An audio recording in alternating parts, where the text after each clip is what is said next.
جو مولوی صاحب سرکار کے ملازم نہیں ہیں انہیں 25,000 کیوں دیا جا رہا ہے؟ کیا ان کے ضمیر کو خریدنے کے علاوہ آپ کے ساتھ کوئی اور کام نہیں ہے؟ تم ان کے ضمیر کو خریدنے کے سوا تمہارا کوئی اور دھندا نہیں ہے؟ مولانا فضل الرحمان، ان کی بات کی تب سمجھ آئی جب میں نے یہ 10 شرائط جو ہیں وہ پڑھی۔ سب سے پہلے آپ مولانا فضل الرحمان کی یہ ویڈیو سماعت کیجئے گا، پھر اس کے بعد ہم آپ کے ساتھ وہ 10 شرائط جو ہیں وہ بھی شیئر کریں گے۔ سماعت کیجئے گا ذرا۔ مولوی صاحب ملازم نہیں ہے سرکار کا، تم کس مت میں اس کو 25,000 دے رہے ہو؟ سوائے زمین خریدنے کے تمہارا اور کوئی دھندا نہیں ہے؟ ہر وقت یہ سوچتے ہو کہ ملا کی زمین کو کیسے خریدا جائے؟ مسجد میں تم نے ہمارے رائے کے مطابق خطبہ دینا ہوگا، اور پھر کہتے ہیں سعودی عرب میں ایسا ہو رہا ہے، امارات میں ایسا ہو رہا ہے، کویت میں ایسا ہو رہا ہے۔ او بابا پھر بادشاہت لاؤ نا، پھر جمہوریت ختم کرو۔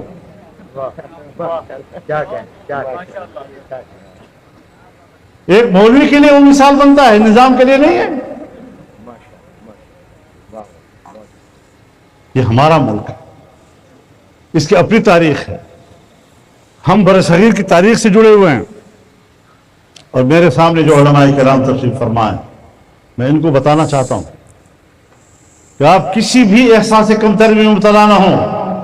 برصغیر کی 250 سالہ تاریخ آپ کے پشت پر ہے، وہ قربانیاں آپ کے پشت پر ہیں، اس کی سیاست آپ کے پشت پر ہے، اور کوئی پاکستان میں سیاسی لحاظ سے اتنا طویل تجربہ نہیں رکھتا جتنا کہ آپ علماء کرام رکھتے ہیں۔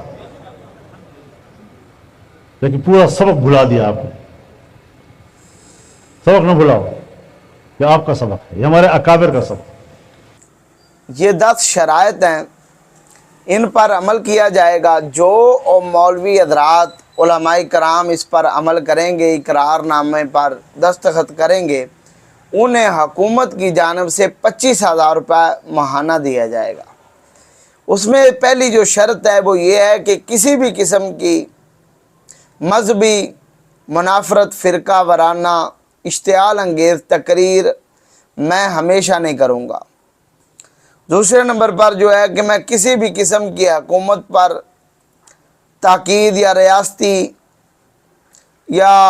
ریاست کے خلاف کبھی بھی کوئی بیان نہیں دوں گا۔ جو کچھ مرضی وہ کریں، چاہے وہ قانون کے اندر تبدیلی کریں، ختم نبوت پر ڈاکہ ڈالیں، جو مرضی کریں، لیکن یہ مولوی صاحب کو یہ اقرار نامے پر دستخط کر کے دینا پڑے گا کہ میں کبھی بھی نہیں بولوں گا۔ دوسرے نمبر پر مسجد کے لاؤڈ سپیکر صرف جمعہ اور خطبہ کے علاوہ میں استعمال نہیں کروں گا۔ جمعے کے خطبے اور اذان کے علاوہ جو ہے لاؤڈ سپیکر جو ہیں وہ استعمال نہیں ہوں گے۔ اس پر سخت جو ہے کارروائی قانونی کی جائے گی اگر وہ استعمال کرے گا تو۔ آگے جی، چوتھا ہے کہ میں مسجد کو امن اور رواداری اور باہمی بھائی چارے کے فروغ پر ہمیشہ گامزن رہوں گا۔ مسجد کے اندر پیار، محبت، صلح رحمی کی باتیں کروں گا۔ کبھی بھی جہاد کی یا جذبے کی جس کے اندر ہی مسلمانوں کا ایمان اور جذبہ پیدا ہو، ایسی بات کبھی نہیں کروں گا۔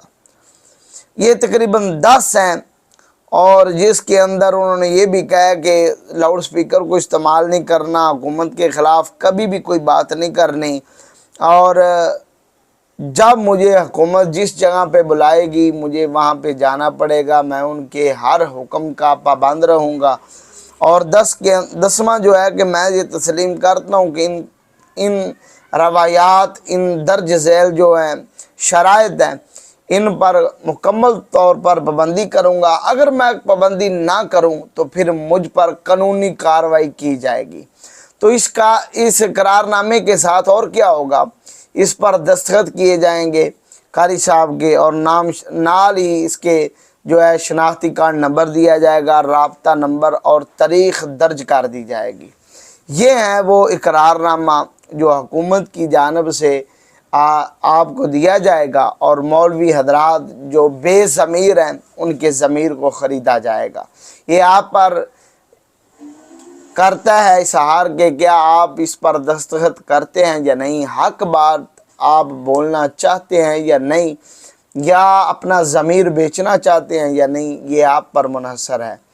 رب کائنات ہمیں دین و دنیا کی نعمتوں سے مالا مال فرمائے اور حق کی بات ڈنکے کی چوٹ پر کرنے کی توفیق عطا فرمائے۔ ایک حدیث ضرور سماعت کیجئے گا۔ نبی پاک صلی اللہ علیہ وسلم نے ارشاد فرمایا کہ موت اپنے وقت پر مقرر ہے، نہ کسی کو وقت سے پہلے کوئی موت دے سکتا ہے اور نہ ہی جو رزق اس کا لکھا جا چکا ہے وہ چھین سکتا ہے۔ یہ ذہن کے اندر رکھ لیں، موت اور رزق اللہ کے ہاتھ میں ہے۔ رب کائنات حق بولنے کی توفیق عطا فرمائے۔ سلام پہنچے۔